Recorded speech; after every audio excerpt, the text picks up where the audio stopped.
ಪಂಜುರ್ಲಿ ದೈವದ ಸಿರಿ ಸಿಂಗಾರ ಕೋಲ ನೋಡೋಕೆ ಅಂತ ನಾವು ಬೆಂಗಳೂರಿಂದ ಮಂಗಳೂರು ಕಡೆ ಹೊರಟ್ವಿ.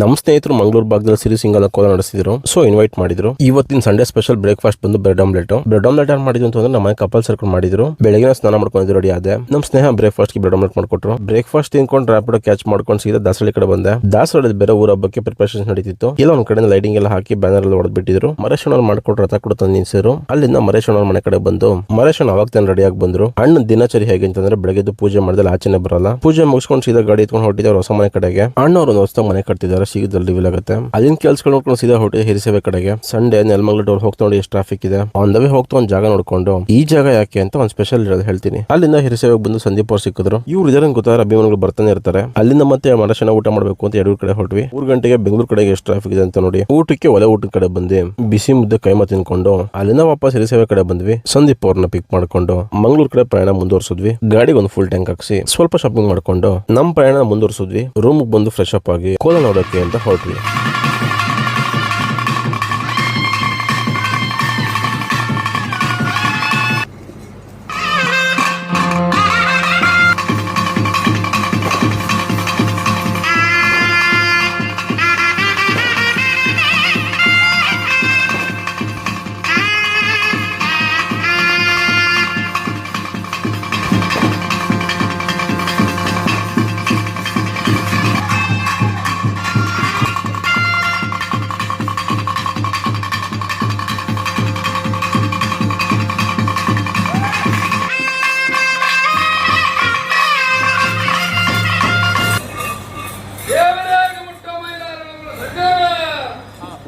ಕೋಲ ಎಲ್ಲ ಮುಗಿಸ್ ಒಂದ್ ಸ್ವಲ್ಪ ಊಟ ಮಾಡಿ ಅಲ್ಲಿಂದ ಹೋಮ್ ಸ್ಟೇ ಕಡೆ ಹೊರಟ್ವಿ. ಹೋಮ್ ಸ್ಟೇಗೆ ರೂಟ್ ನೋಡಿ ಏನ್ ಸೈಕ್ ಆಗಿದೆ. ಸುತ್ತ ಸರಿಯಾಗಿರೋ ಮರಗಳೇ ಇದೆ. ಹೋಮ್ ಸ್ಟೇಗೆ ಬಂದು ಎಲ್ಲ ಸೆಟ್ ಮಾಡ್ಕೊಂಡು ನಮ್ ಇವತ್ತಿನ ಸ್ಟೇ ಹೀಗಿದೆ. ಎಲ್ಲ ಮುಗಿಸಿ ಮಲಗೋಷ್ಟೊತ್ತು 4 ಗಂಟೆ ಬೆಳಗಿನ ಜಾವ. ಇವತ್ತಿನ ನಮ್ ಕತೆ ಇಷ್ಟೇ.